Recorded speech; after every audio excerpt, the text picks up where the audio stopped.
Good morning, everyone. Thank you for joining us today. We are going to get started in just a minute. Today's webinar is Options on Retirement and Beneficiary Selection. And today's panelists are Judith Corrigan, our General Counsel, and John Borak, our Actuary. A little housekeeping, everyone is on mute. So if you do have any questions, there is a field in the control panel that says questions. If you can type your questions in there, I will be monitoring them. And I'll let Judith and John know when we have questions. Also, we have a handout that you can download of today's presentation. That's also in the control panel. It's a tab that says handouts. And finally, throughout the presentation, we're going to try to keep you engaged and focused on the presentation. So we're going to have some polls, and we want to hear from you. And finally, at the end of the presentation, you will receive an email. Please let us know how we're doing. It's a quick survey. It will take you about 1 minute to complete. So we would appreciate your feedback. So with that being said, I'm going to turn it over to Judith. Good morning, everyone.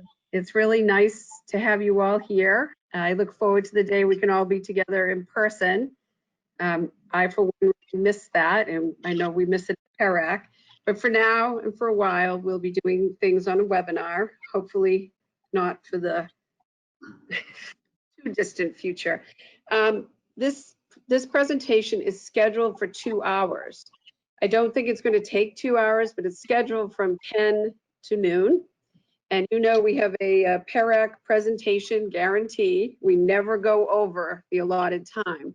So I have my alarm set. You're all familiar with that from my in-person presentations. And if I've given the 5-minute warning, we'll wrap it up and you'll get out of here by noon. I do think, based on our run-throughs, that it will take less than 2 hours. Can't be sure. You may have a lot of questions. So let's get going. So here's the all-important disclaimer slide, and it's so important I'm going to read it to you. Scenarios set up in this presentation are intended to highlight certain issues which may arise in the option and beneficiary selection processes. If the scenarios appear to relate to any member of a public pension system in Massachusetts, either living or dead, this is purely coincidental. So of course, there are lots of cases at Daller and Crabb and in the courts. There are lots of cases we're familiar with through our opinion letter process, but we're not intending to make this about an actual person. And you know, something might have slipped in, there may be some element of a person, but just remember this slide as we go along. So another equally important slide, Natasha mentioned that we're doing a polling during this presentation. Because we're going to be doing webinars for a while, we want to figure out a way to get people to interact. So we're going to do webinars where you're asked, if you were somebody, what option you would pick or what you would do. And this slide basically says what we already know, that the choice a member makes at retirement about their beneficiary and about their option is theirs alone. And so all you can do as a retirement board person and member is to give them the best and most thorough information possible. Now, because we're going into webinar mode here at PERAC, we've been looking into how we can best do webinars.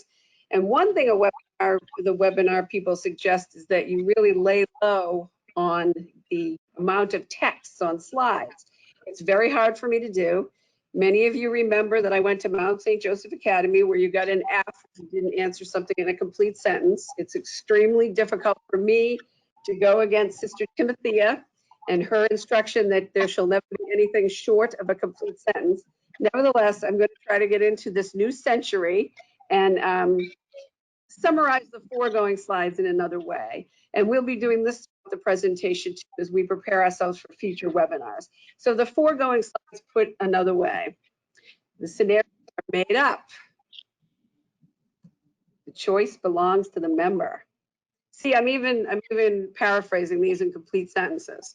So now I'm just going to say board provides information, member, boss, and there are of course consequences seen and unforeseen, which we will discuss. And now, without any further ado, I will turn it over to John Borak. Okay, so good morning, everybody. As you know, the topic of the presentation today is on retirement options. Later on in the presentation, we will be doing some benefit calculations as well. When we get to the benefit calculation part, we're not going to spend any time in detail going over the calculation. We're just going to really focus on the different retirement options. Now, that being said, what is a retirement option? For Chapter 32 purposes, an option is just how a public employee chooses to have his retirement allowance paid to him or her. There are different factors that go into the amount of an allowance that will be paid out each month. For example, the years of service that you have accrued, your age, your beneficiary's age, the amount of service, all of these things, along with the option that you select, will determine how much money gets paid to you or to the retiree each month. Next slide, please. Okay, so where are the options found in Chapter 32? Conveniently, all of the options are found in Section 12 of Chapter 32. Option A is found in Paragraph A, Option B, Paragraph B, Option C is found in Paragraph C, and Option D is found in Paragraph D. Next slide, please. Now, at the time of retirement, all three options, Option A, Option B, and Option C, are determined to be actuarially equivalent. What this means is that the benefits paid out to a member or retiree under any of the three options has the same actuarial present value on the date of retirement. With this laid out, the member should be indifferent as to which option they select at the time of retirement, again, because all three benefits have the same actuarial present value. Now, we should know that the equivalence only applies at the time of the member's retirement. Once a member has retired and circumstances change, the benefits at that point are no longer actuarially equivalent. So for example, let's say you have twin brothers who both retire from the same retirement system. All things being equal, one elects option A, the other elects option B. When they receive their first retirement check, they go out and celebrate, they hit the local bar. On the way out of the bar, they're in the crosswalk, and boom, they get hit by a bus, and they both tragically pass. Well, at that point in time, the option B benefit, which we'll get into later, has a greater present value than the option A benefit. So the actuarial equivalence only holds at the date of the member's retirement. Next slide, please.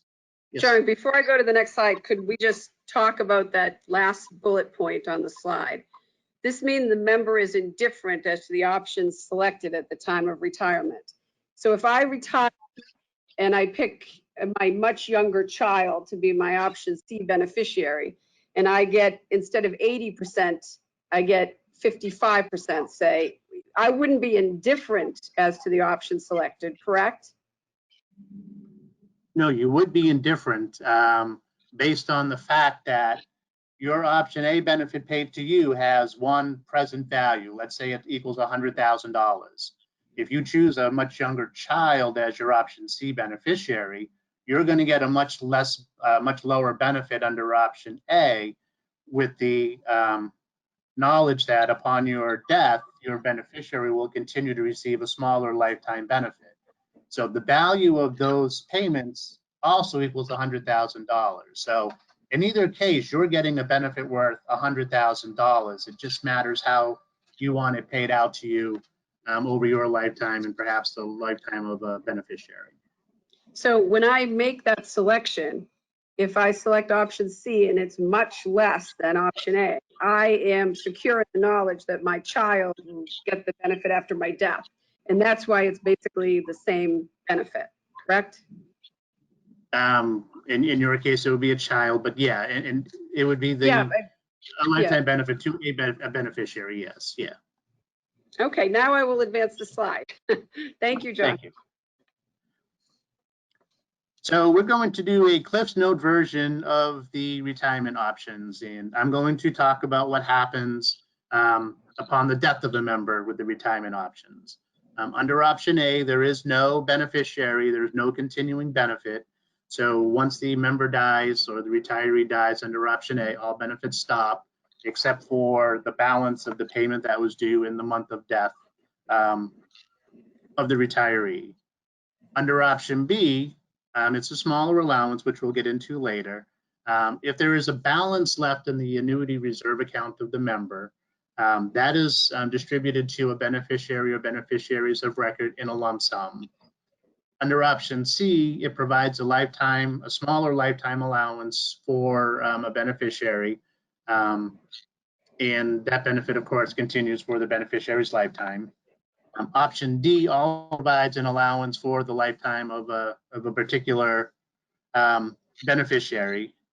And if the beneficiary dies prior to the member retiring, the member may elect a different option D beneficiary. Next slide, please. So now this is just a Cliffs Note version of the Cliffs Note version we just went over. So option A, there's nothing left behind. Option B is the balance in the annuity reserve account. Option C is a lifetime benefit for a beneficiary.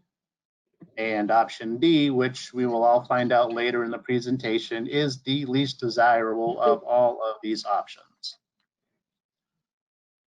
Okay, and with that, I will turn it back to Judith. And what you will find is during the presentation, Judith and I will be passing the presentation back and forth. Thanks, John. So these are the options, what effect the option has on you while you are alive. And this slide sets out in complete sentences in a paragraph in one case, what the member experiences while still living, having picked a certain option. And this slide number 10 is available for your perusal later. It's for your benefit. And now, in keeping with our new attempt to move on to the world of webinars, let's summarize these a little more succinctly. Option A, when you're living, it's really good. It's really fantastic. Option B, slightly less fantastic. Option C, it may be reduced somewhat or quite a bit, depending on the age of your beneficiary. And option D, which really doesn't get discussed all that much, you don't feel a thing having an option D beneficiary. I have an option D beneficiary. It doesn't make any difference in my life right now because I'm still alive. So that is the quick down and dirty notes. So let's talk about option A. This is the largest possible retirement allowance, known as a life annuity. Now, some eagle-eyed member of the public pension community said, why do you always put on your slides if he or she dies on the 16th of September? And the reason I do that is that once in 2006, I was called upon to be the executor or the executrix of an estate of a family friend. She was a friend of my aunt. She was one of these people that was just part of our family, though not technically a family member. And she distrusted all lawyers except me because she knew me from the time I was a little girl. So she asked me to be the executrix of her estate, and I agreed to do so. And she passed away. It was actually pretty tragic. She was 80, and she was crossing the street right in center. And she was in the crosswalk, and somebody ran her over and killed her. And, you know, she would have lived, you know, she was 80. So she was already at her life expectancy, as we learned in the ensuing litigation and settlement agreements. But she did die on the 16th of September. She was receiving an option A from the Boston Retirement Board. I informed the Boston Retirement Board of her demise, and we got a check for the estate for the prorated amount that she had due in her account. So that is why I always put the 16th of September, and that is why I always will put the 16th of September in a tribute to her. So this is the largest possible amount. And one thing that we had a problem with before our new forms was there was no place on PARAC forms to designate somebody. I don't call them a beneficiary because we learned in our earlier slides that they're not a beneficiary. Somebody to get the balance due, for example, in my very good friend's account who died on September 16th. That just her estate. There was an estate set up because she was killed in the way she was, and we had to sue people for killing her. But usually, your regular person running around town who dies doesn't really. Sometimes they don't have an estate. This became a problem, so our new form solved this, and you get to designate somebody to receive the pro rata amount that is due to you on the date of your death. So that's option. And may I say, everybody's sad about my friend dying. I'm sure she retired at age 60. She had a really good, she had 20-year retirement, and she had the maximum allowance possible. So she was a very good person. It's too bad what happened to her. Okay, so option B. Option B is, I am told by my friend, the actuary of the Commonwealth, a somewhat unusual option, that is not really available in many other states. And you can see that, I note that on the last bullet point, a somewhat unusual option compared to what other public pension systems offer. And I didn't know this. I mean, I'm only aware of the 3 options that you get to pick on retirement. I didn't know option B was particularly usual or unusual. But you can see from the first bullet point is crucial, I think. You select it, you go out on option B. If I went out on option B, many people know I have 3 children. It would be a no-brainer to pick the 3 children as my option B beneficiaries. Or it can be assigned by default. So it is, and that is how litigation often arises. Somebody hasn't picked an option when they die or so forth. So I read an interesting case that came down in 2019 about a state employee who was married. He was married and he picked option A, but he did not have his wife sign the form, as you're supposed to have a spousal acknowledgement.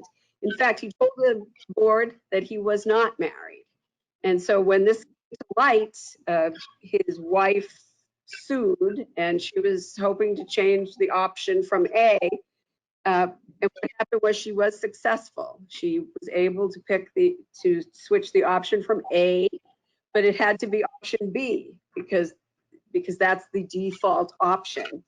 And to add insult to injury, because the option B beneficiary was not clear, it wasn't clear who the beneficiary should be, it had to go to the estate of the man. So that's the option B is by default, but we never want anything to be by default in chapter 32.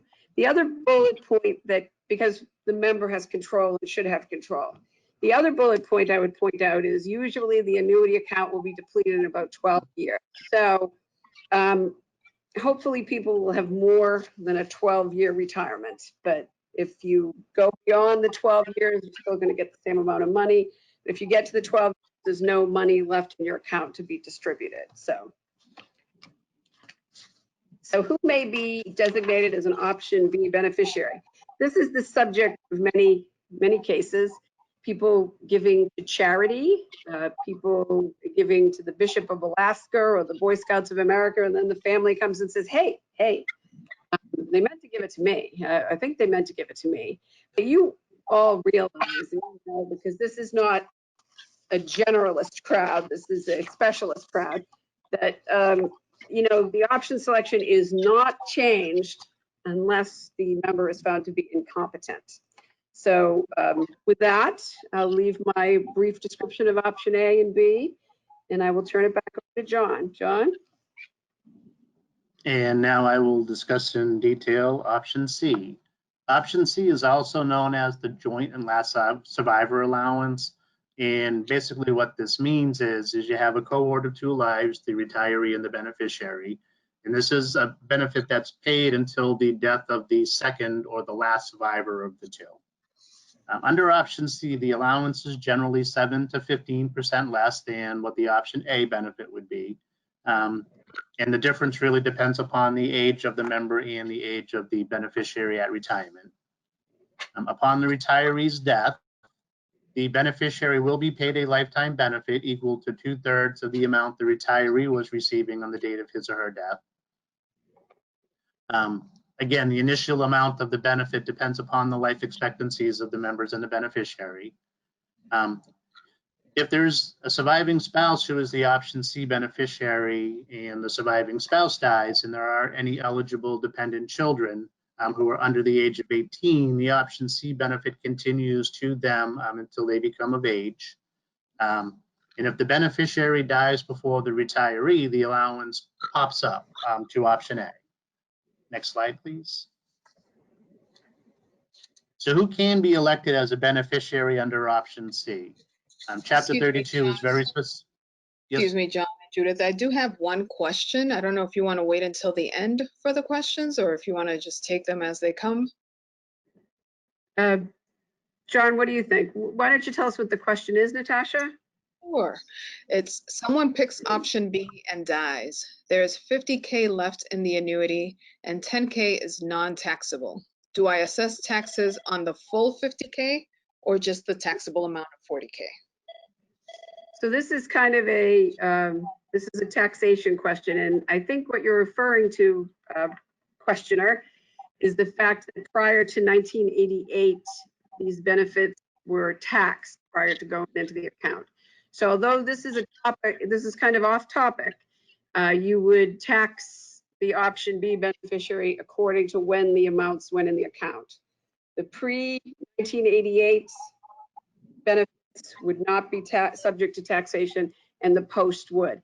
Because 1988 is now 32 years in the past, these questions should be coming up less frequently, but that's a good question. Thank you for asking it.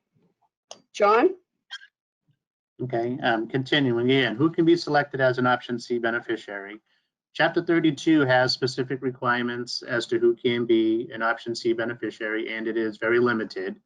An option C beneficiary can be a spouse, a former spouse who is not remarried, a parent, a sibling, or a child of the member. Next slide, please. Now the option C pop-up. A couple of slides ago, we mentioned that if the beneficiary dies before the member, the option C benefit pops up. When the beneficiary dies, the retiree cannot select a new beneficiary. Again, the allowance would pop up to option A. There's a formula that's available or found in paragraph C of section 12.2 that talks about how the popped up allowance is calculated. So essentially what happens upon the death of the beneficiary is the member's allowance is paid to him as though it were paid under option A until the day he or she dies. Now, January 12, 1988 is an important date. Judith referenced it for the taxation purposes of retirement contributions. And also it's an important date for option C pop-ups. On January 12, 1988, the pop-up provision was put into the statute on this date. So anyone who retires on or after January 12th of 1988, the pop-up is automatic if the beneficiary predeceases the member. If the member retired prior to this date, the pop-up is available only by local option if the retirement system accepted the local option for pop-ups. Next slide, please. Okay, so now that we've given a brief discussion of the three different retirement options, here are some other facts about retirement options. An option once selected cannot be changed following the date the retirement allowance becomes effective.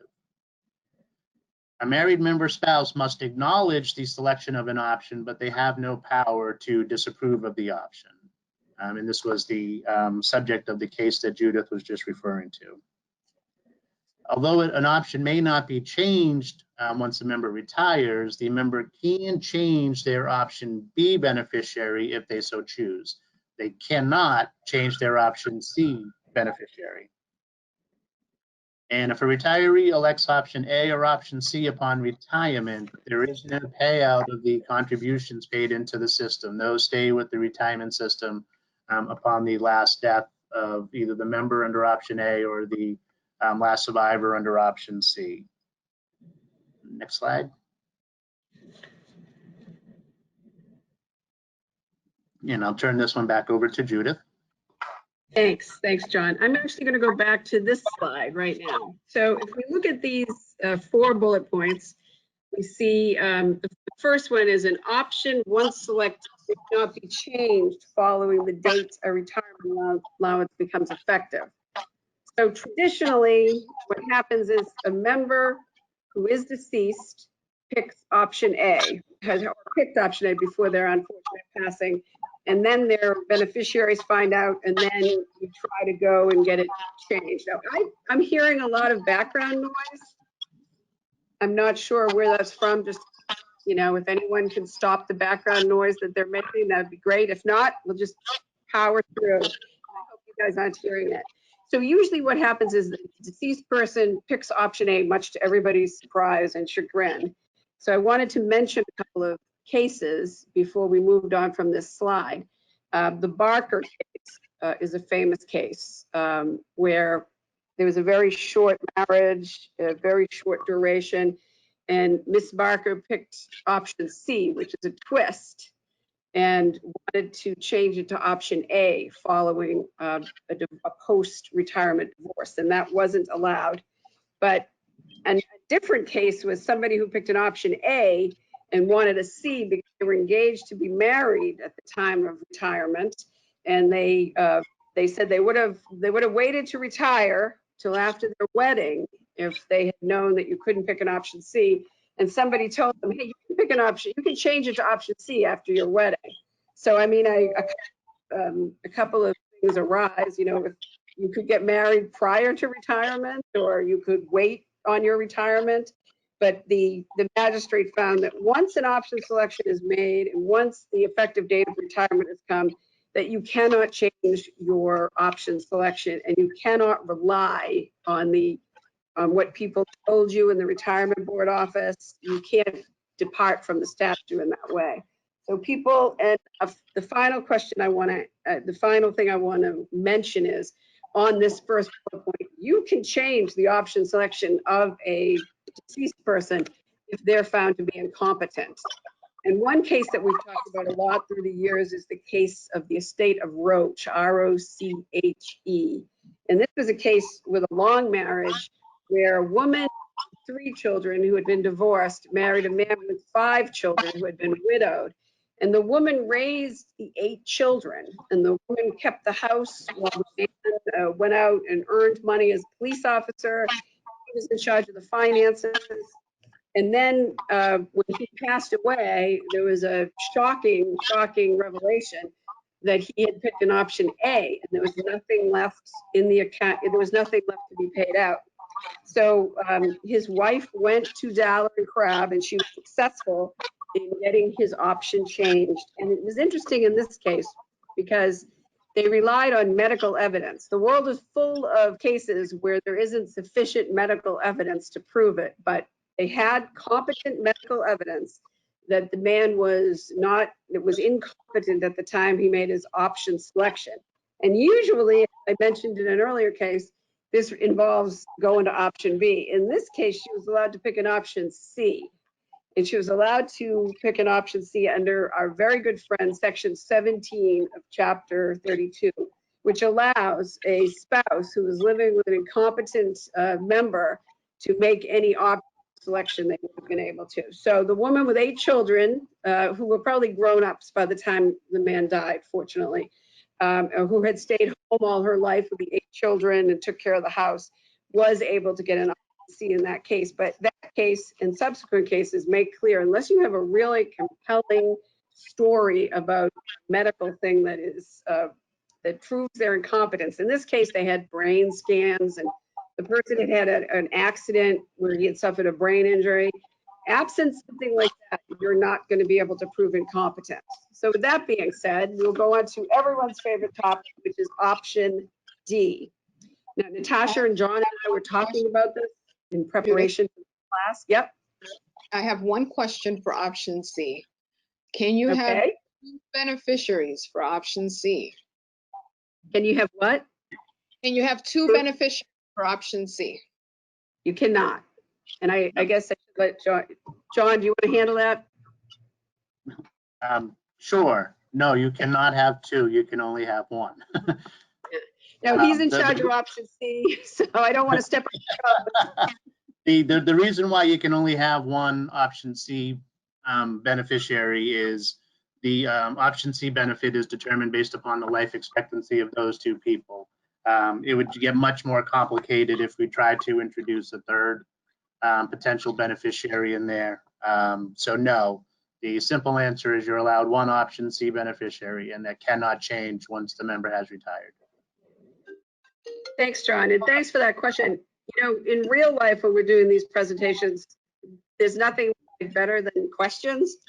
So I'm glad that we're finding a way to ask questions in this format. I have to say that because of the situation with where we're all in different places, I actually can't see the questions as they come up, but Natasha is on top of it, and she's telling us the question comes. We have one more, if you don't mind. Okay. This one Let's is. see if I'm going to be as happy about this one. This one is regarding option A. It says, Judith, what I heard was if I selected A and my date of retirement has passed, even though I have not received my first check, I cannot change my option, correct? Okay, so here's where this is being asked by a savvy member of the public pension system. PERAC has opined that you can change your option, you can withdraw your retirement allowance if you have not received payment yet. If you haven't received payment, you can say to them, I don't want it. So sometimes it follows that you could change your option. I would say that the convoluted answer to this is it depends upon where you are in the process. The statute says the effective date of retirement. So you should have gone into the retirement board and made your selection. And if retirement is going forward full steam ahead and it's 2 days from now, I would say you can't do it. If you're going to withdraw your retirement allowance, I think you can do it. And whoever is asking this question, if you email me, I will send you an opinion letter we've written on this topic. Thank you for that question, though. We have one more, but I'll wait until your option D section is it an over. option? Okay, option D. So option D, John and Natasha and I preparing for this presentation, we're talking about giving various presentations on option D throughout the year. And I used to go on the road when we could go on the road with an option program, a little different than this. And I always came option D. Option D, the public employee's least favorite option. And sometimes it's going to be tough to do it in this format, but often people don't want to ask questions while you're talking or while the class is going on. So that's why we at PERAC wait at our podium after we're finished with our presentation so people can ask all the questions they want. But after every presentation, somebody would come up and say, why is option D the public employee's least favorite option? And of course, it's the least favorite option for me and for you as a public employee because you're dead. You have died before retirement. And so who are the people that wrote Chapter 32? Whoever came up with Chapter 32, the founders of Chapter 32, said, what if a person has years in and dies? How are we going to supply or provide for their family? The framers of Chapter 32, that's what I was trying to think of. And so they came up with option D. And as you can see, these are people that die in circumstances that won't awaken a Section 9 benefit. If you are killed in the performance of your duty, of course, a Section 9 benefit awakens for you.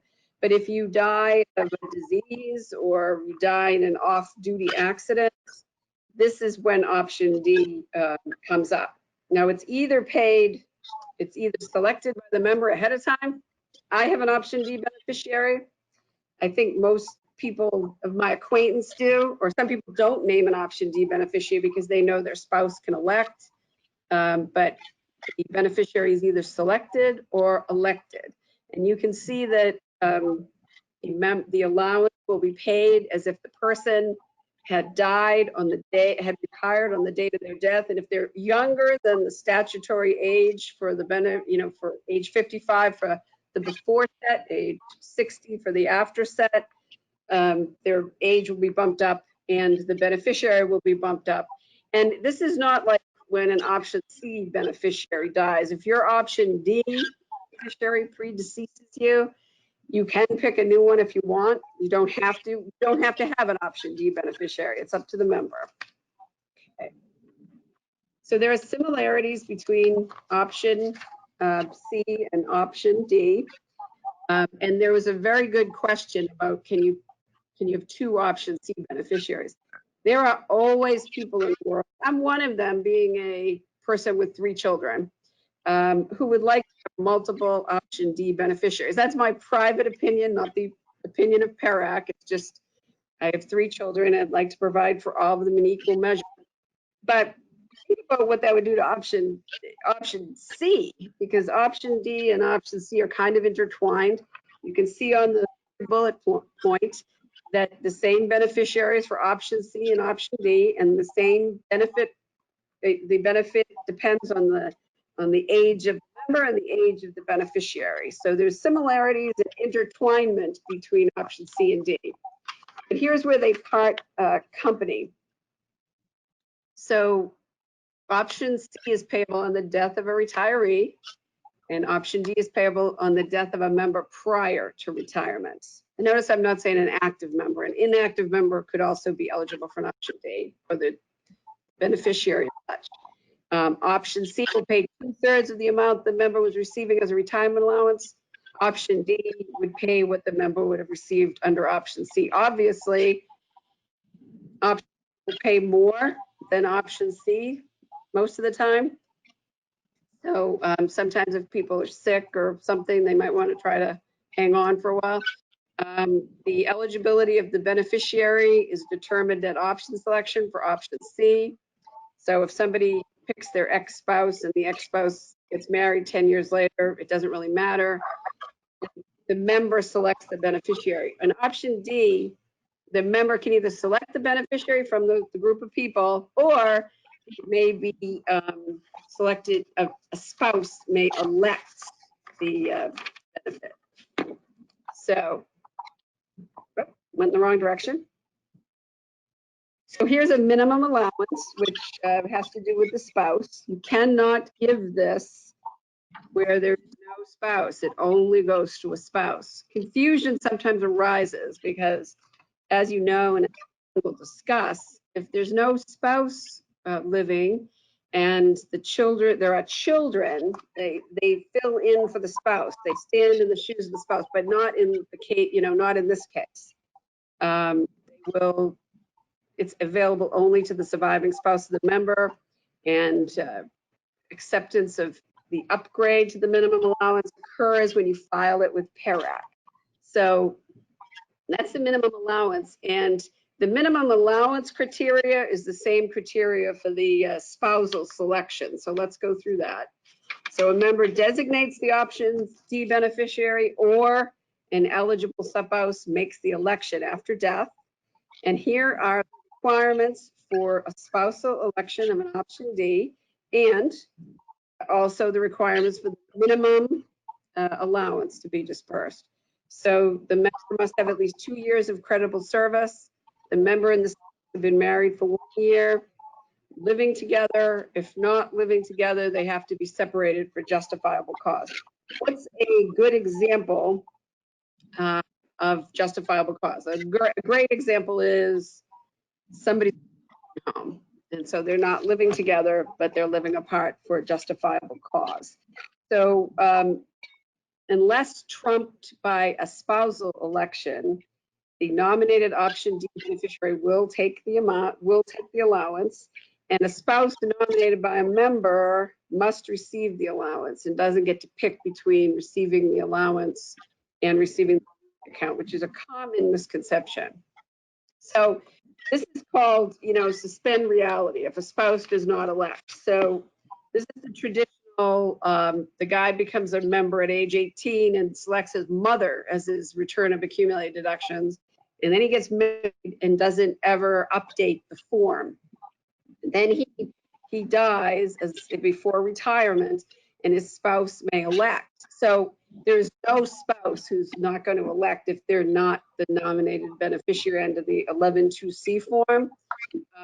But if there was a spouse who was crazy and didn't elect, the 11.2C return of accumulated deductions would go to whoever is listed on the form, be it the mother, be it whoever. How a spouse who is not nominated as an 11.2C return of accumulated deductions person gets it is if there is no option D benefit nominated and there is no nominated 11.2C benefit, then they would get the return of deductions. So I believe that I see the word calculation. So John, are you taking over? Yep. Can I jump in for a question before John starts? Please, Natasha. I have two questions. The first one, there's a Dalla case where option D would allow for 2 children. Was that resolved in Dalla? So that is a case that PERAC was involved in, and that was a very, very tragic case. And one hallmark of the option D cases and the 12B cases is that they're very sad. In that particular case, a man thought he was able to do this, had named his daughter and his son as his 12.2 beneficiaries. He had named co-12.2D beneficiaries. And of course, which it makes this doubly tragic is the guy dies and his wife died before him. So now you have 2 young kids who I think the youngest kid was 17 at the time of the father's death and the older kid was 22 and she had to become the guardian of the younger kid. I mean, the man in good faith nominated both his children, but PERAC said they had to pay it out to the daughter. They had to pay the benefit out to the daughter. Yes, that was resolved, and Dalla found in PERAC's favor that the daughter was listed on the beneficiary form, and in the margin he put the son's name. So we went by who was in the form. And from an actuarial standpoint, there wasn't much of a difference. A slightly older girl, a slightly younger boy, but you can only pay out benefits as Chapter 32 permits, and it doesn't permit more than one beneficiary. Okay, thank you. And then the next question, this one's interesting. Well, they're all interesting, but if you retire with any option, then decide to return to work and buy back your retirement. When you retire again, can you choose a different option? So this is the Section 105 question, I believe, wherein you say, I don't want to be a retiree anymore, and now I am going to become a member of my new system. And yes, if you fulfill the requirements in Section 105, which requires 5 years at least of service, then when you retire, you'll be a new retiree. You'll become a member in service, having fulfilled the Section 105 mandates, and then you'll retire and you will be able to pick a new option and a new beneficiary when you retire. Often people aren't even coming back to the same system. It's 2 different systems. That is a great question. And actually, I'm finding we have several questions. So why don't we take a pause for some questions before we Okay. on? If a DRO says the former spouse is the option 12.2D beneficiary, can the former spouse be named the 11.2C if he or she remarries? So this is a DRO question, great question. So a former spouse is the option 12.2D beneficiary, and then they remarry. I guess they could, depending on the circumstances, they could go to court and change it to an 11.2C beneficiary. You can name anybody as your 11.2C return of deductions beneficiary. And if you have a spouse under a DRO who was entitled to the option D beneficiary, but remarries before your death, that might be a way to solve that problem. But every situation is different and everybody has to make their own decisions. Okay, next is more of a comment regarding option D. There should be a terminal illness exception for option D because a dying active member is sometimes forced to continue working so they can provide the full option C instead of 2/3. So that's a comment. A terminal illness exception. Yeah, that's what I was talking about. People try to hang on so they can give the maximum benefit. Yep, good point.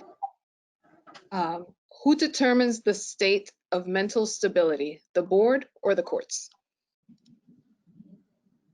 The ones I have read have been determined by Dollar and Crab and relying on extreme medical evidence.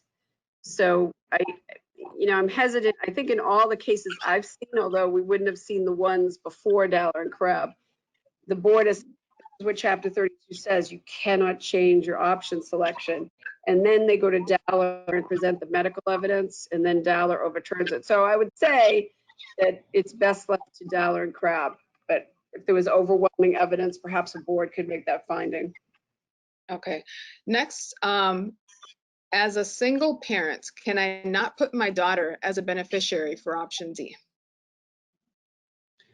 As a single parent, you may put your daughter as a beneficiary for option D.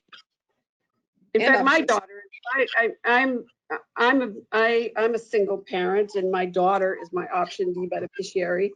I have 3 children, as I mentioned, and I've determined I've honed in on the one I think would be best able to handle the finances.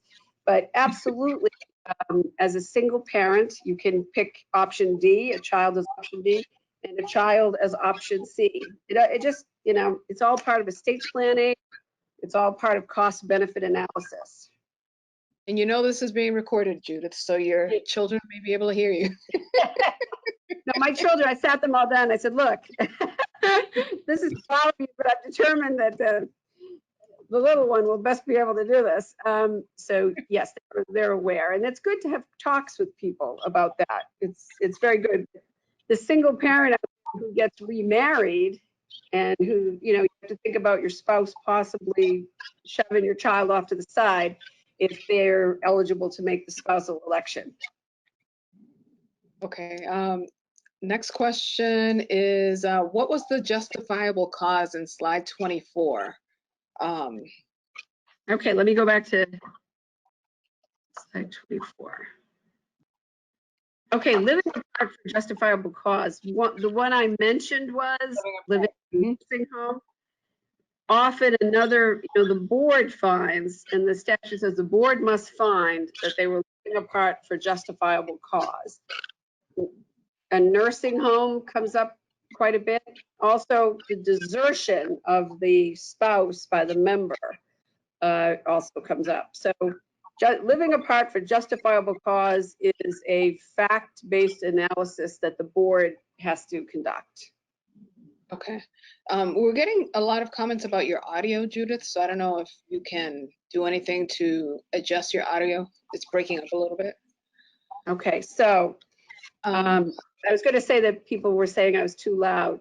I'm sorry about my audio. If somebody from the IT department wants to come in, it looks like I'm okay, but I'm very sorry about the audio breaking up. I'm looking.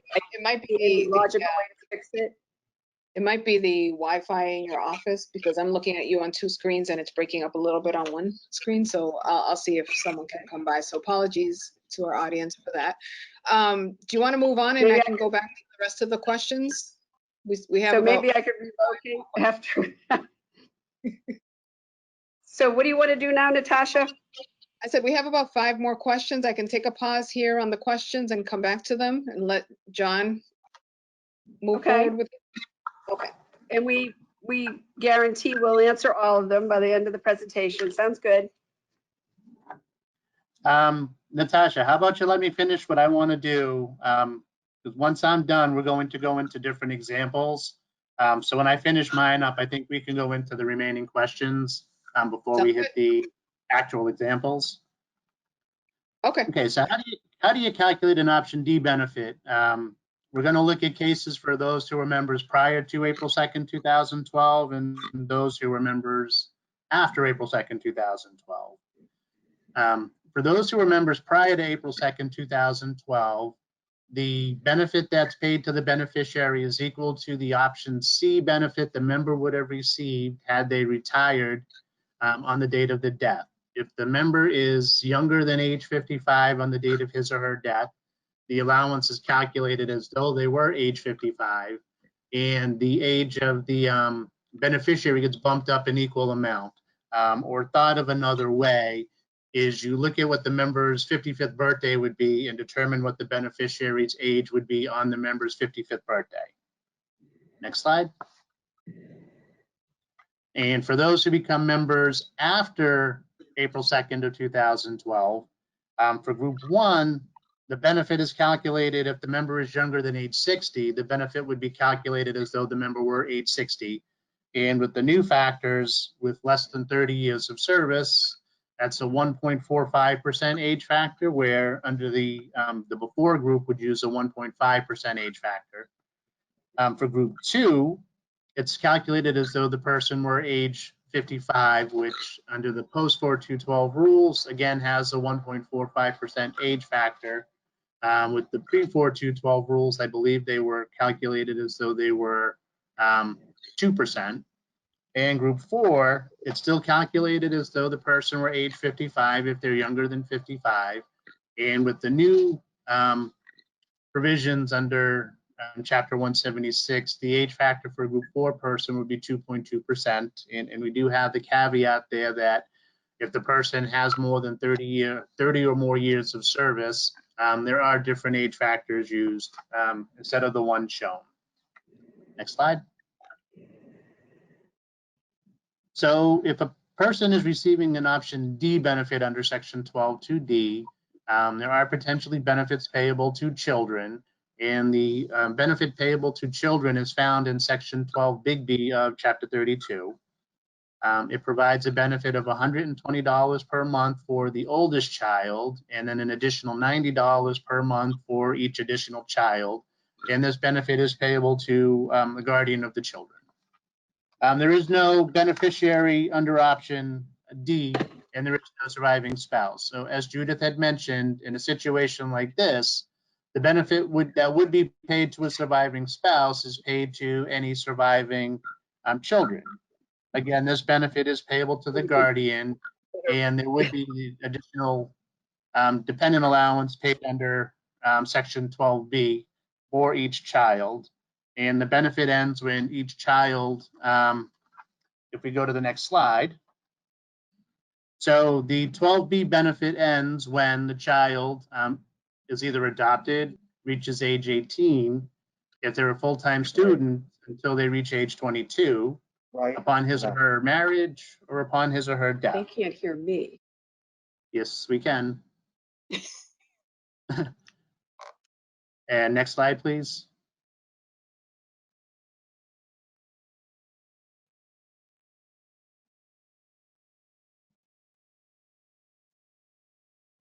Okay, this will be the last slide, and then we will take more questions regarding the options. Okay. So Judith referenced earlier what happens for inactive members. If an inactive member dies and has an option D beneficiary nominated, the benefit can still be paid to the beneficiary. However, in that instance, there would be no minimum allowance, as Judith had described, nor would there be any benefit available for any dependent children. And again, this applies only to members who are inactive upon their death.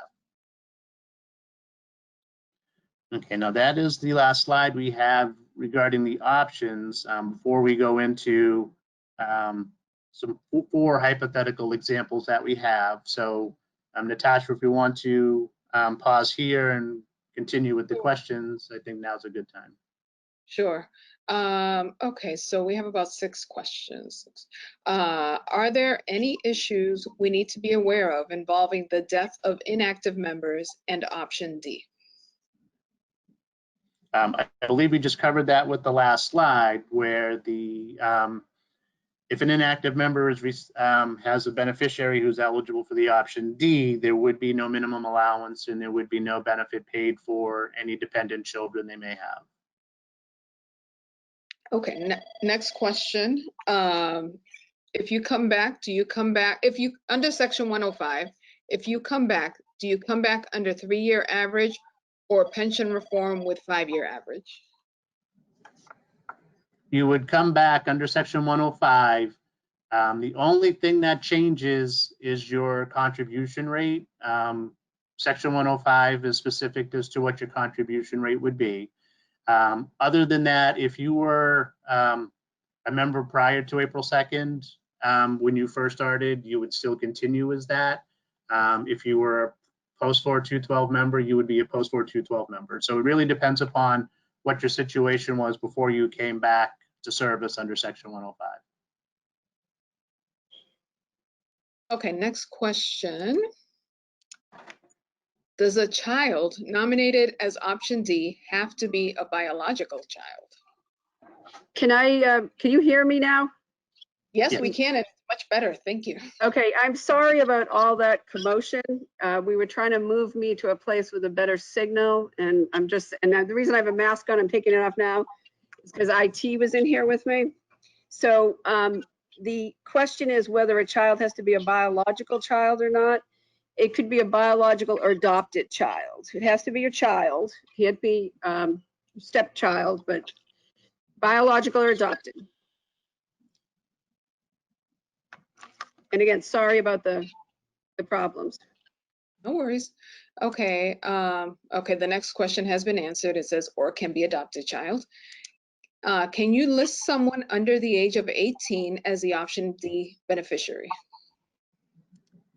Yes, this is my favorite question on earth. Yes, you can. You can name anybody, you can name your child if they're 2 as option D beneficiary. And then when you die, they will receive the benefit for life, for their lifetime. One child. One child. Okay. Mhm. The next question. Divorce members select option D for child under 18. You are saying the payment is made to the guardian. Is the divorced spouse the guardian automatically, or does the retirement board have to get a court-appointed guardian document? I think that PARAC has opined that a member, you don't have to go to court. You know, I don't go to court as a mother and try to get guardianship over my child.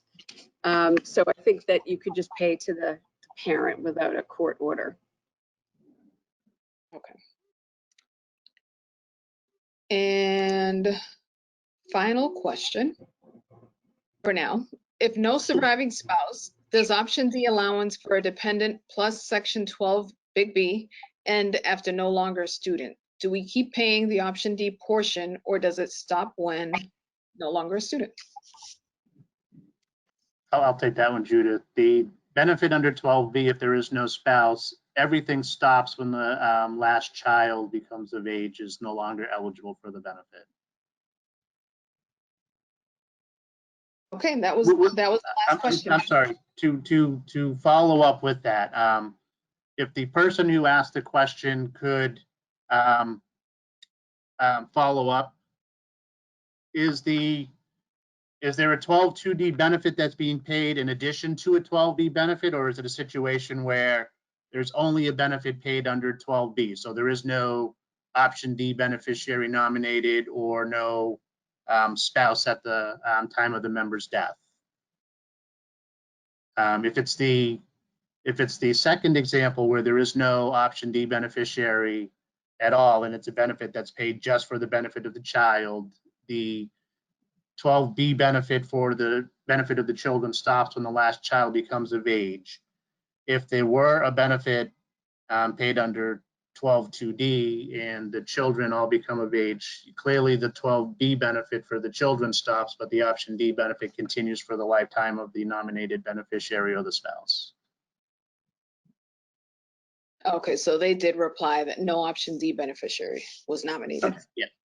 So it would stop upon the when the last child was eligible to receive payment. Great. All right, so let's go on to the examples. Okay, so The this fun is stuff. yeah, it's fun. This will decide whether PARAC will be in the polling business. So we're going to do polls and questions and quizzes. So the first member we're going to talk about, who is on your screen, is Juliet Keating, a member of Group 1. She has 23 years and 3 months of service, 50 years old, and her marital status is single. She has 3 children, Maureen Keating, Timothy Patrick Keating, and Hope Keating. And you can see their ages on the screen. Let's see now. So now I'm not able to move this screen. Can I, oops, now I can't really. Yes, okay. So here are, sorry about that. Here are Juliet's other family members. This is all part of the wonderful hypothetical to come. So please pay careful attention. So Juliet's other family members include, but are not limited to, the following people. Her father, Timothy Gerard Keating, her sister and next door neighbor, Maureen Keating Kelleher, her brother, Timothy Harrison Keating, and her nephew, Timothy Peter Keating. So Juliet, bringing to mind all the things we've discussed about option C and option D, Juliet's current option D beneficiary is her sister Maureen, and designated with the idea that Sister Maureen will take care of the kids if anything happens to Juliet. But now all of her kids are above 18. So she's thinking about changing her option D beneficiary to her daughter Hope, who is 19 years of age. Also thinking about changing her 11.2C return of deduction. So currently her children, Maureen, Timothy, and Hope, are her 11.2C return of deductions beneficiaries. And I'm thinking about changing that also as she changes the option D beneficiary. So this is what we have to consider while we think about this stuff. So we're going to crunch Juliet's numbers, John. Okay.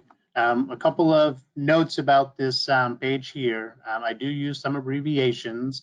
It should be noted that FAS -3 stands for a 3-year final average salary, although we do recognize that benefits are not necessarily calculated using a final average salary. So for this purpose here, just think of it as the 3-year average salary, or if necessary, a 5-year average salary. So in this case here, if Juliet were to nominate Maureen as the option D beneficiary, to calculate the option D, first we have to go through and calculate what the option A benefit would be.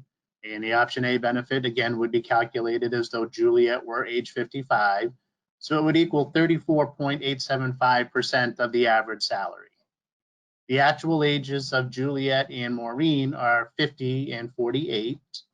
So we would adjust the ages to what the age would be on Juliet's 55th birthday. And we find that the adjusted ages would be 55 and 53. So we find out what the appropriate option C factor is for those ages. So if Maureen were left as the option D beneficiary, the option D benefit would be approximately 32.4% of the average salary. Now, if Juliet were to name Hope as the option D beneficiary, again, we calculate the option A benefit.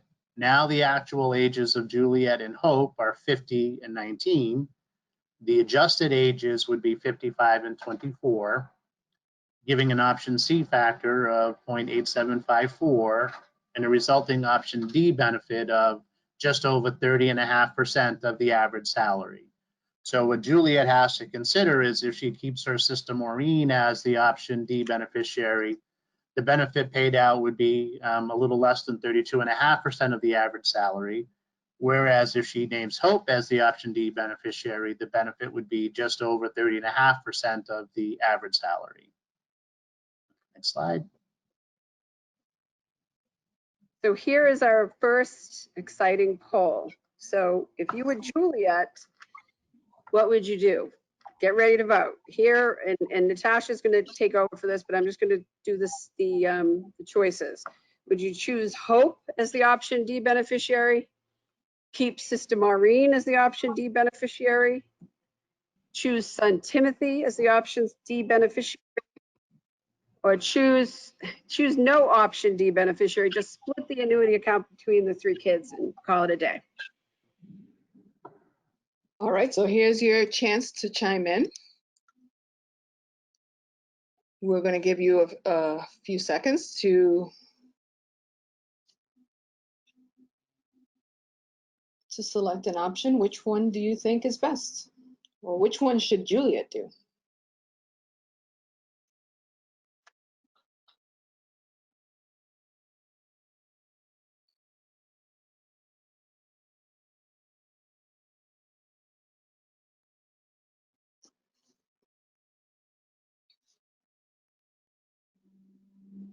Don't think too long.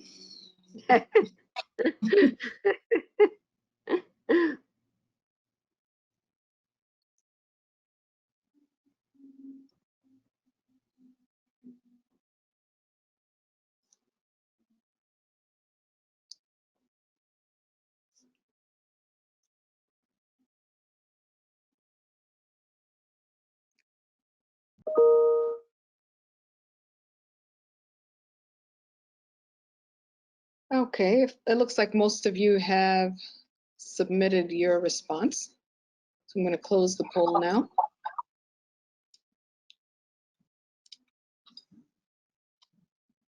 Ah. So these are your choices. Most of you chose hope. And hope seems to be, from Juliet's point of view, hope seems to be, because there's not much difference between the benefit, and Juliet's not feeling any pain from the option D selection. So most people picked hope. Okay, that's pretty good. All right, that was good. The second came none of the above. D, choose no, option D, beneficiary, just distribute it to the kids. 28%, yeah. Yeah, that's interesting. All right, thank you all. 2 more to come. Great. Okay. All right, so I got to close out of that. So now I'm going to talk about the practicality of filling out forms during a pandemic or otherwise. But remember Juliet's odd situation. Juliet has a lot of people named the same thing. Her sister and her daughter are both named Maureen. Her father, her brother, her nephew, and her son are all named Timothy. And so confusion and hilarity arises. So let's see, who is she quarantining with during the coronavirus? Let's see. Oh, it's not moving. Am I back to being the organizer, Natasha? I can't get the things to squish in. You are. Okay. So I'm pressing buttons and nothing's happening. Hold on.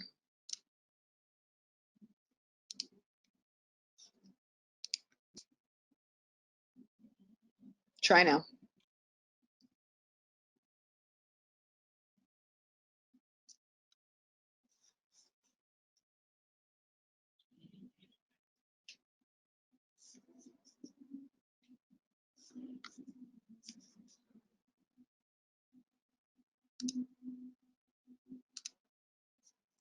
Can you get, you're not getting anything, Judith?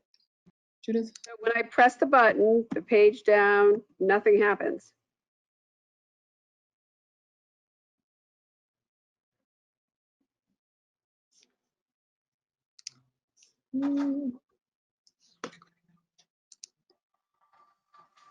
So while we're trying to figure this out, let me just tell you that Juliet's quarantining with her father, Timothy Keating, her children, Timothy Keating, her daughter, Maureen Keating, and her daughter, Hope Keating. And those are the people she's quarantining with. So it becomes difficult when you're trying to get a witness on a beneficiary form. So again, quarantining with 2 Timothys, a Maureen and a Hope, and the next door neighbor is also named Maureen. This is based on a true story. This is based on a true story. Forget that first disclaimer slide. So witnessing a beneficiary form. The State Board of Retirement, of which Juliet is a member, State Board of Retirement says on their forms, a form that is witnessed by the option D beneficiary will be invalid. And that seems to make sense. So whoever you pick as your option D beneficiary cannot also be the witness on the form. We can't move the slides forward. I mean, when I move it, it doesn't. So then the State Board of Retirement also says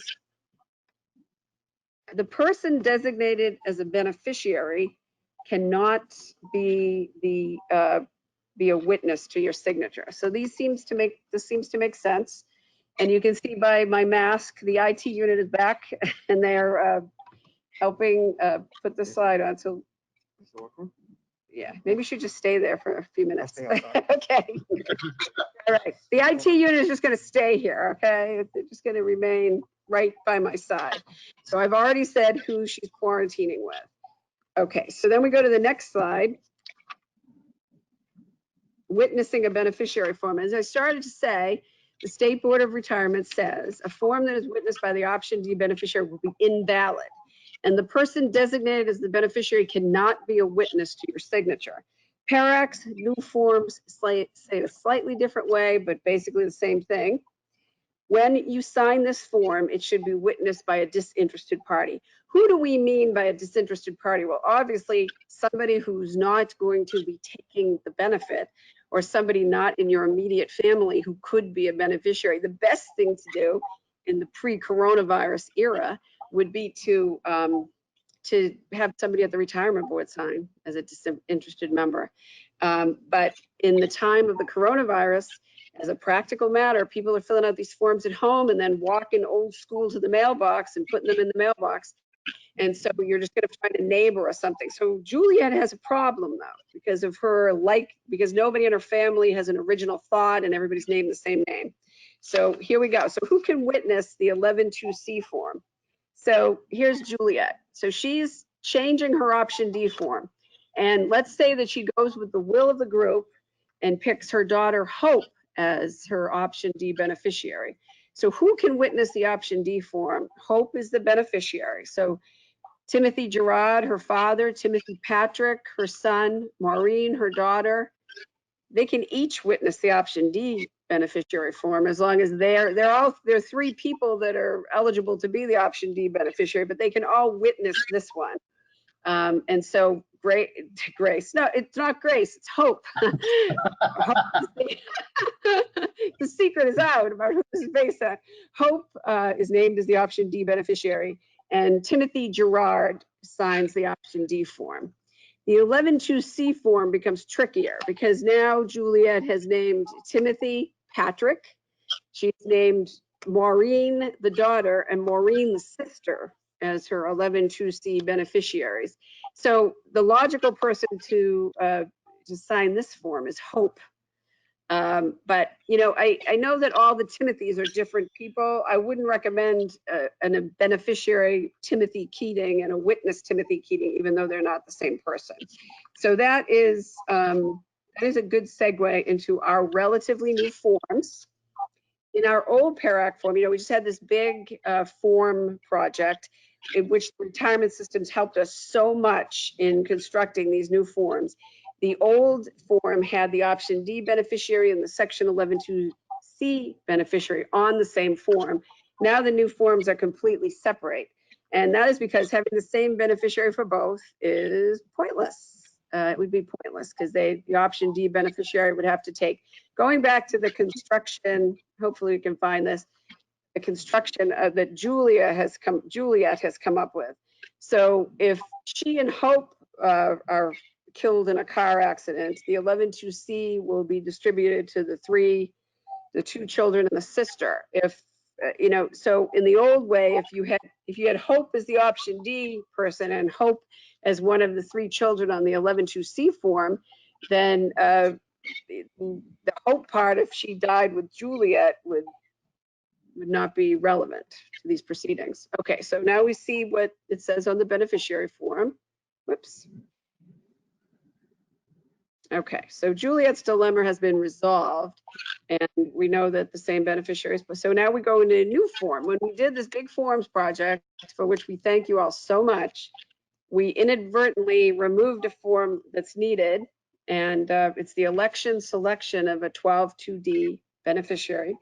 In this interim time, we've advised people to use the old form, which has been put back up there, as the original form offered a false choice, but it's still the best we have for right now.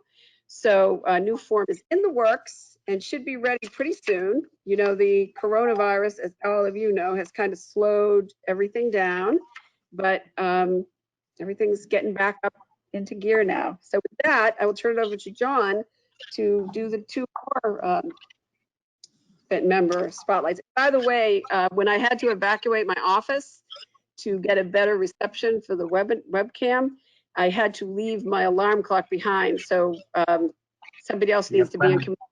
Plenty of time, Judith, plenty of time. All right, okay, we don't want to go over. Okay, all right. My alarm clock will ring and I am not there anymore. Okay, thanks, John. Thanks, Natasha. Okay.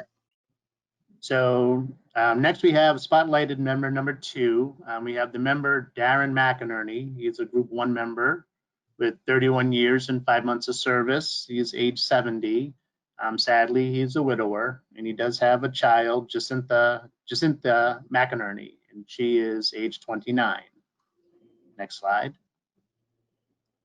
So Darren, being the loving father that he is, he wants to do everything he can to assure Jacinta's future financial stability.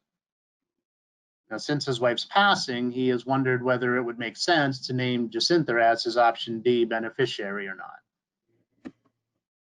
As he gets closer to retirement, he's also wondering whether he should retire and name Jacinta as his option C beneficiary. Now, before we go to the next slide, this is a situation where should he try to hang on so Jacinta could get the option D benefit, which we'll see in a minute is much better than the option C benefit, or not. So this is an example of a situation that was brought up earlier in our presentation. So next slide. So if we look at the 2 benefits, what Jacinta would get as an option C beneficiary versus what she would get as an option D beneficiary. To calculate the option C benefit, we would calculate the option A benefit. In this case, it's just about 78.5% of the average salary. The option C factor based on Jacinta's and Darren's ages would be 0.7025. So if Darren were to retire and elect option C, the benefit that would be paid to Darren while both parties are alive would be just over 55% of the average salary. Upon Darren's death, Jacinta would receive 2/3 of that amount, or a little bit more than 36.75% of the average salary. If Darren were to hold on and name Jacinta as his option D beneficiary, the option D benefit would be found by finding the option A benefit first. Now, where Darren is over age 55, the benefit is based on his actual age and Jacinta's actual age. So we have the same option A benefit, the same option C factor, and now the option D benefit that Jacinta would get would be equal to the option C benefit that Darren would get had he retired on the date of his death, which again would just be a little bit more than 55% of the average salary. And note that there would be no reduction upon the father's death, because in order for Jacinta to receive the benefit, the father would have to die, and she would start off by receiving 55% of the average salary as her option D benefit. Next slide. So now we're going to have another poll. So if you were Darren, what would you do?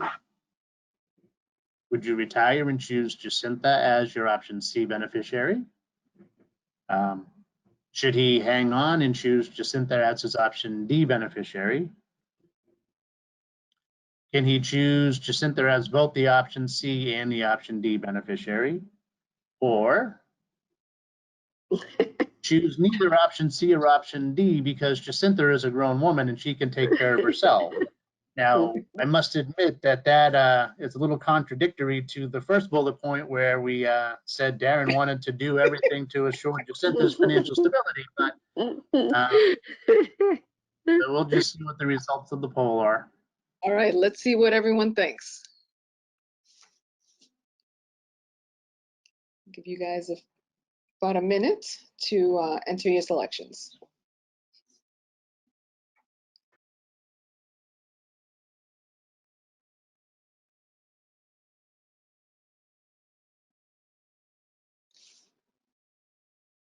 And there's a typo here. It should be option D, not option B.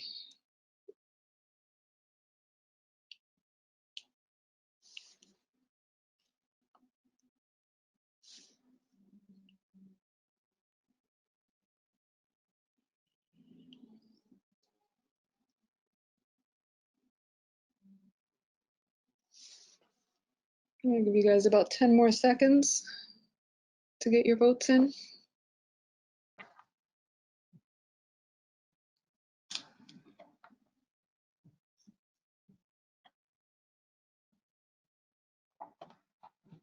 All right.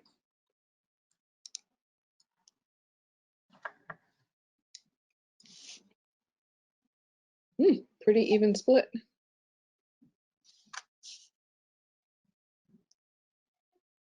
And again, it's a typo there. It should be D, not B.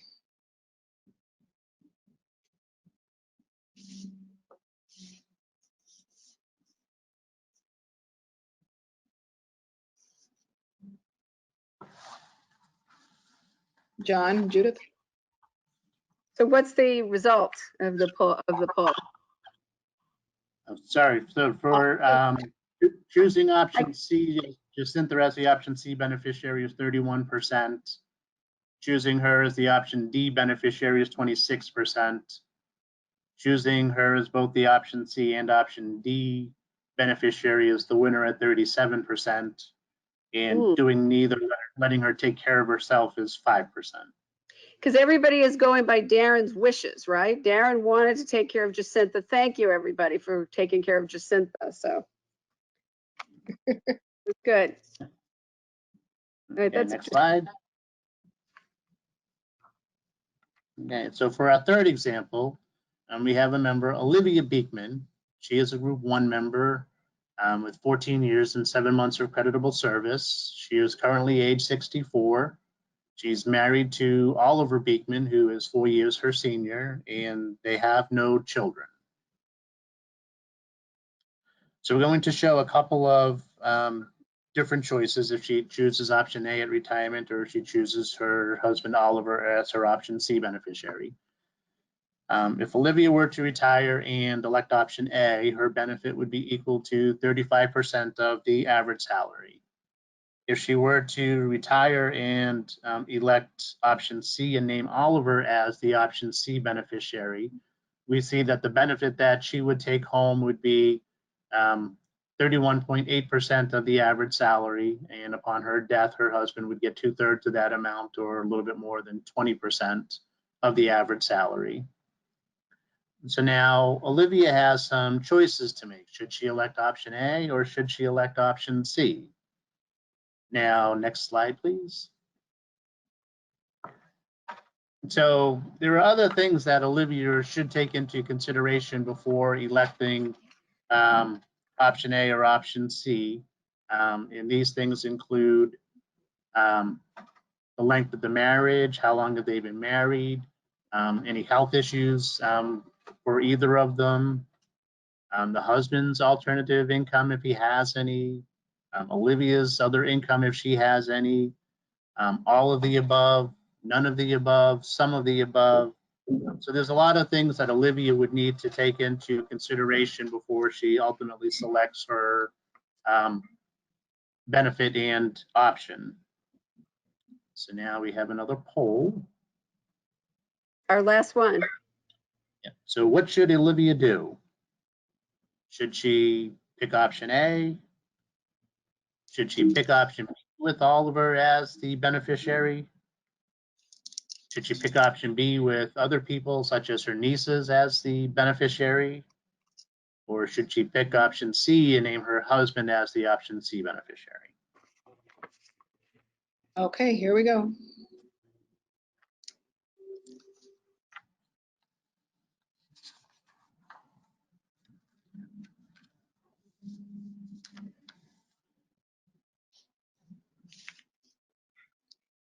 You guys get faster with every poll. I still don't like how the organizers and the panelists aren't allowed to vote. Well, I can see.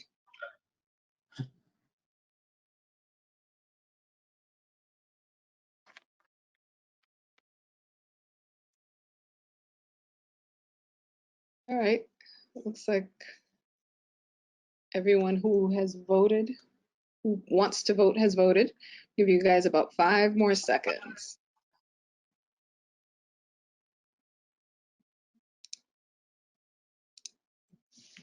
Okay, Judith, the results are, should she pick option A is 13%. Should she pick option B with her husband as the option B beneficiary is 23%. Pick option B with the nieces, just 2%. And pick option C with Oliver as the beneficiary, 62%. Wow, that's interesting. Good job, everybody. You want to take care of Oliver. Okay. All right, so the polling thing is really good, I think. It seems to keep people involved. Okay, we're going on to our spotlighted member, number 4, named Jack Spratt. And this one doesn't really lend itself to a poll. But we felt in any discussion about this, we had to include this in the presentation. This is about a very limited, it's going to apply only to public safety who have retired under a presumption, basically. This is basically who it's going to apply to. So you can see here that our friend Jack retired under the lung law in 2016. He had a long marriage, which ended in divorce to Lenora. The DRO required he pick Lenora as his option C beneficiary. And while he's alive, while he gets his accidental disability retirement, Lenora gets 50% of his benefit. That's what the DRO says. So after retirement, Jack falls in love with somebody else again, which is beautiful. And he gets married again.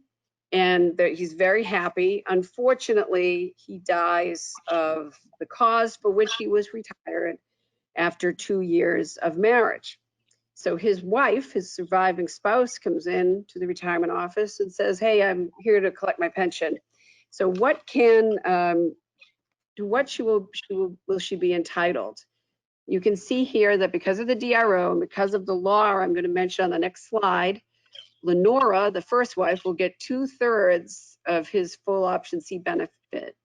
And Capricia will get the difference between the option C benefit and what the section 9 would be. And in this way, the system pays out the amount of section 9. Lenora's, the promise made to Lenora under the DRO is fulfilled. And this is all because of Chapter 77 of the Acts of 2016, which is really going to be of limited utility. It's not going to apply to many people.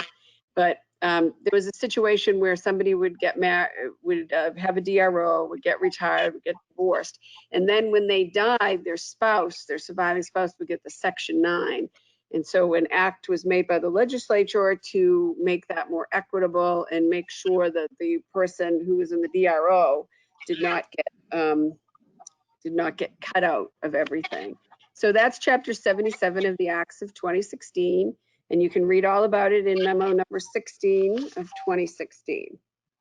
So our final thought, it's kind of an ode to Irene Triplett. Many people know that she was the last person receiving a benefit on account of her father's service in the United States Civil War. She died on May the 31st, 2020. I was watching some cable show and somebody said the last person receiving a benefit under the Civil War died on May 31st. And I was like, yes, Irene Triplett. So as you know, the Civil War ended in 1865 and the benefit, first to the father and then to the child, spanned 3 centuries. So just to get a little bit into this, Irene Triplett was born in January of 1930 when her father was 83 years old, and her mother and father had gotten married. Her father was Mose Triplett, who started out fighting for the Confederacy, and he is a very controversial figure in their home in North Carolina. He deserted his regiment on the road to Gettysburg, and he became a Union soldier in 1865. So he wasn't, 1864 rather, he wasn't in the Union Army very long, but his eligibility for a Civil War pension went into effect, I believe, in 1884. And Irene was born to him and his second wife. He got married in 1924. He was 77 and his second wife was 28. Together they had 5 children. including Irene. Their younger child, only 2 of them lived to adulthood, and their younger child, Everett, died in 1996. And there was nothing wrong with him. He was never a beneficiary of his pension. But Irene had a severe mental incapacity and basically lived in nursing homes and assisted living her entire life. And so when he died in he died in 1938, sorry. She began to get the benefit as the helpless child of a veteran. And it was 7313 in 1938, and it was 7313 in 2020. So apparently this particular benefit does not have a COLA, but it was paid out for a long time. And the whole benefit was paid out over 3 centuries. And Irene was an interesting person, and people went to interview her for newspaper stories, and she hated to talk about pensions. And she liked to chew tobacco and drink Dr. Pepper. And she seemed like a lovely person. And many people in the Chapter 32 community reached out to me to tell me the bad news, because Irene has been in our presentations about the length of pension liability for a long time. And this started after the death of Gertrude Janeway, who died in 2003. And she was the last surviving Union widow receiving a pension that itself had spanned 3 centuries. The Economist did a big piece about that, and that's how she sort of came into the forefront. And then we found out about Irene Triplett. And Albert Wolfson was the last Civil War soldier collecting a pension. He died in 1956 at the age of 106. And people say to me, how is this possible? Because I mentioned this in recent training. And he was actually, he joined in like at age 13 or 14 and lied about his age. It was a drummer boy. But nevertheless, he died while Dwight Eisenhower was president, still receiving a Civil War pension. So I wrote an article in the Pension News about Irene Triplett. And in the article, I said, although the length of this pension obligation could not be replicated under Chapter 32, ... And then I asked our actuary, how close could Chapter 32 come to replicating this benefit? John, do you want to discuss that? Sure. So as Judith said, the benefit paid to Irene Triplett, and see, it's not so easy. I noticed you called her Eileen a couple of times also. It's Irene, I'm sorry, Irene. I disrespect her. Spanned 3 centuries. So it was started in the 1800s, was paid for the entirety of the 1900s, and was paid for the first 20 years of this century. So Judith asked me to put my thinking cap on to see, was there a benefit that we could get close to with this under Chapter 32? And the only example I could come up with, trying to replicate the same number of years, is very unlikely, but it is a possible example. So we have a member who retires for accidental disability at age 20. And he lives a nice long life, and at age 70 he meets the woman of his dreams and marries a nice 20-year-old spouse. 2 years later they have a permanently disabled child. The member dies at age 90 from the same cause that he went out on for his disability. So the spouse began to collect the Section 9 benefit at age 40 because she was the surviving spouse of the member retired for accidental disability. And she collects the benefit until she turns age 90. And then at that point, the dependent child, because the dependent child is physically or mentally incapacitated from earning, would continue to receive the Section 9 benefit. And we'll assume for this example that the dependent child dies at age 90 because she comes from a good set of genes where both set of parents live to be 90 years old. So under this example here, the benefit would have been paid out for 142 years. First 70 years to the member, an additional 50 years to the spouse, and then a further additional 22 years to the child. Again, it is a very unlikely, but it is a very possible situation that could occur under Chapter 32. So that's interesting. Thank you, John. So I was incorrect in my article. It could possibly happen under Chapter 32. I had not considered the accidental disability retirement thing. I was thinking of Irene was born when her father was elderly, and long after he had been a soldier in the Civil War and long after he had retired. So I thought she wasn't a life and being at the time of his retirement, but I forgot about the death, the accidental death thing. So thank you, John. So as you know, there's nothing more important in a presentation than the conclusion slide. So we have here, there's nothing more important a decision a member can make than what option to pick. You know, you just need the right knowledge and information. And I do apologize for the technical difficulties today. And hopefully as we go forward, those will become less frequent. But were there any other questions that you had of either me or John? Yes, Judith, I have a bunch of questions that I was waiting to ask. Great, great. All right. If a member signs an option D form before a retirement date and had already chosen the same individual as a B beneficiary, but passes away before the board receives the D form, should the D benefit be paid? Okay, I can't see this, but can you just repeat that again? So a member signed an option D form before their retirement date. Okay, But then had already chosen the same individual as a B beneficiary. yeah. And then passes away before the board receives the D form. So they signed the beneficiary form and never got to submit the option D form, but it was already signed. So in leaving my office, I left my chapter 32 there, but if the member died as a member in service and the board receives that form, I think I'll have to get back to you when I have my book with me. Sorry. Okay. I think it has to be received by the board before the death, I think. John, do you have anything contrary to say? Do you happen to have chapter 32 there? Well, I have chapter 32, yeah. Hold on one second. Yep. Okay, while he's getting that, we have another question.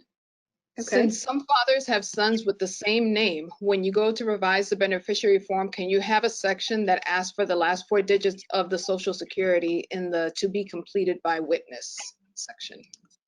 So this is a request to redo a form since fathers and sons might have the same name.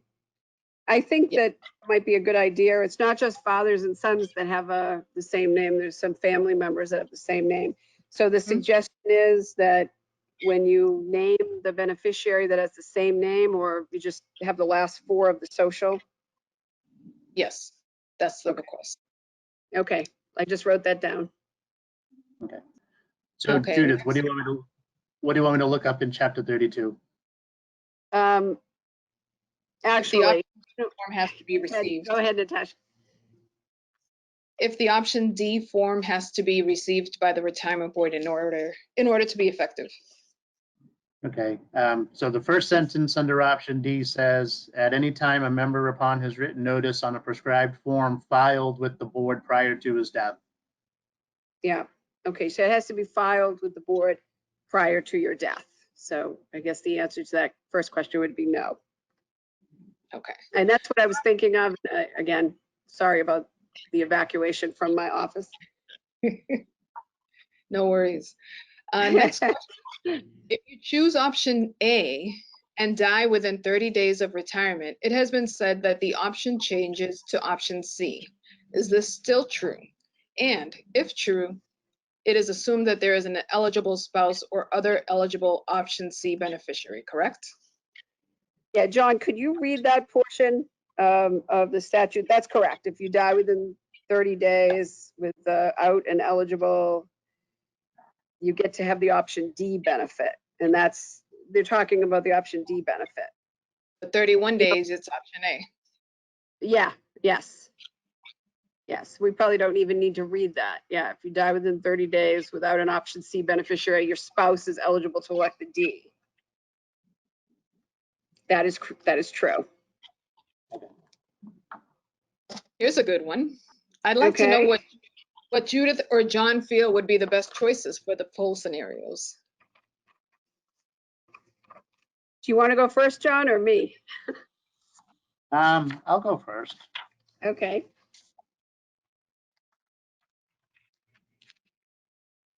I just have to go back to the poll question, sorry.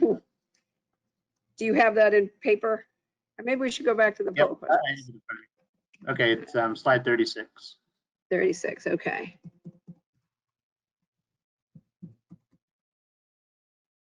If you were Juliet, what would you do?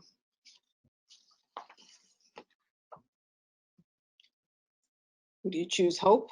Would you choose the daughter Hope, the sister Maureen, the son Timothy, or no option D beneficiary? As it was laid out, that Hope is the child that's best able to handle the financial situations. I would probably elect Hope as the option D beneficiary. And now I'll turn it over to Judy, and see what she would choose. Okay, so I would choose Hope as my option D beneficiary, because there's what harm to me to have her as an option D beneficiary, right? It's just, I don't feel a thing if something happens. It's nothing on me to have an option D beneficiary on a form. There's no financial detriment to me. It's just a good way to prepare. So I too would choose Hope as the option D beneficiary in this situation. Okay, let's go to the next poll question. That's on 45. 45, okay.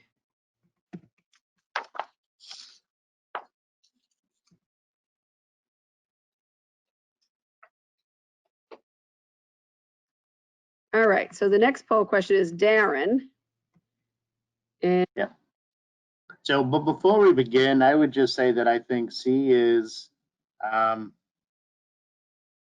do you nominate someone as both the option C and the option D beneficiary? Once you nominate Jacinta as your option C beneficiary, the option D no longer takes effect.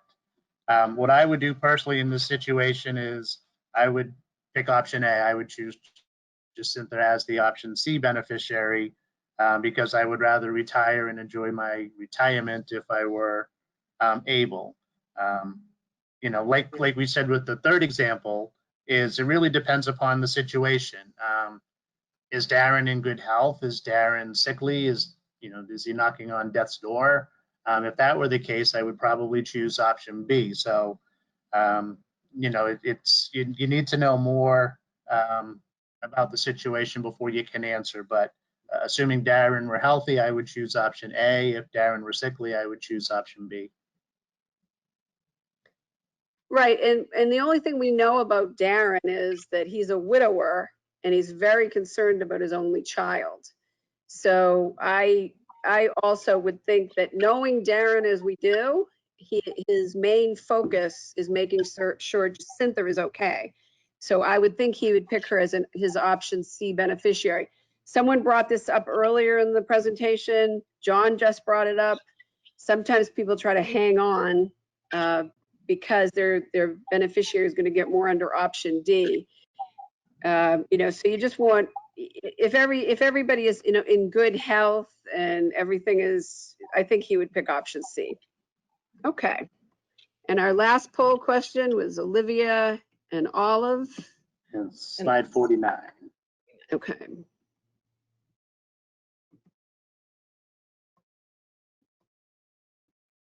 And if I were Olivia in this situation, I would pick option C, just to provide some security for my spouse upon my death. Yeah, we don't know enough about, we can get really creative about these people and what their situation is. Knowing what we know, that these two people are married at the time of her retirement, happily married, blissfully married, I guess I would pick option C too.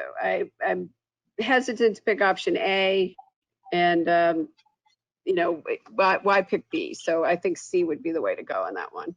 Thank you for asking our opinion. I wish we could have been able to vote. I cannot even see the results of the vote from where I am, but. All right, we have about 15 minutes left, and we still have quite a few questions to get through. And someone mentioned, Judith, you have a clock behind you. So if you Oh, excellent. I'm so paranoid because I've read in presentation classes that if you go over, people start getting like, you're now in, really, yeah. So we don't want to go over. Thank you. I want to thank the Question. astute I have- member of the of the Chapter 32 community. Next question. I have a DRO that does not include a benefit for former spouse if member goes out on accidental disability. He remarried, but less than 1 year, and is applying for ADR now. DRO addresses section 12(2)D and superannuation for former spouse. What happens if he passes away before ADR is approved, and is current wife eligible for section 9 if ADR is approved? Okay, it's hard to tell from this scenario if he passes away before the ADR is approved, but it's in process. We have the capability of approving an ADR posthumously. What did they say was on the DRO slide? Or on the TRO paper about this? About So, addresses superannuation, it addresses 12(2)D, but it doesn't address accidental disability? right. Okay. What happens if he passes away before the ADR is approved? Okay, so I think the ADR would keep on going if it was in process. So it kind of becomes a moot question. If it's not approved, then the DRO would be able to handle the situation. Does a DRO end with the member or retiree dying? Doesn't a DRO end with the member or retiree dying? So why would retirement board also pay the DRO to ex-wife and section 9 to the new wife? A section 9, I see section 9 as a new benefit. So doesn't a DRO end with the member retiree dying? A DRO, the directions on a DRO don't have to end with the death of the retiree, because it may say what benefit is to be paid out to the spouse or the former spouse upon the retiree's death. I also see section 9 as a separate benefit, whoever is asking this question, but that chapter 77 of the Acts of 2016 is a very limited exception to the rule that the surviving spouse will always get the section 9 benefit. Has there ever been a case where a member committed suicide prior to retirement to afford a beneficiary with the option D? How would PERAC handle this type of scenario? Gosh, I hope that hasn't happened. But we have had a case where somebody killed the member and was still entitled to the option D benefit. I don't think it says, that the option D person, I don't think there's a preclusion on that, but I would certainly hope and pray that nobody would do that, go to such lengths. Mm-hmm. I mean, I've never heard of that happening. Okay, next question. In our office, we discuss the options but avoid pointing to a specific option for the member. What cautions can you provide in advising a member about choosing an option? I think what you're doing seems to be exactly right. All you can do is tell them exactly what each option means. The great concern and controversy arises under the picking option A. And I think the new forms do a really great job of explaining what the consequences of option A are. And that's all you can do, is give them all the information. And I totally agree with not pointing to a particular option. Just give them the information. They have to make the decision. And that's it.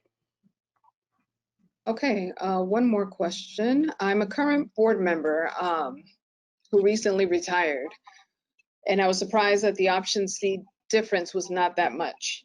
I used to be a town accountant a long time ago and calculated benefits and recall the difference used to be greater.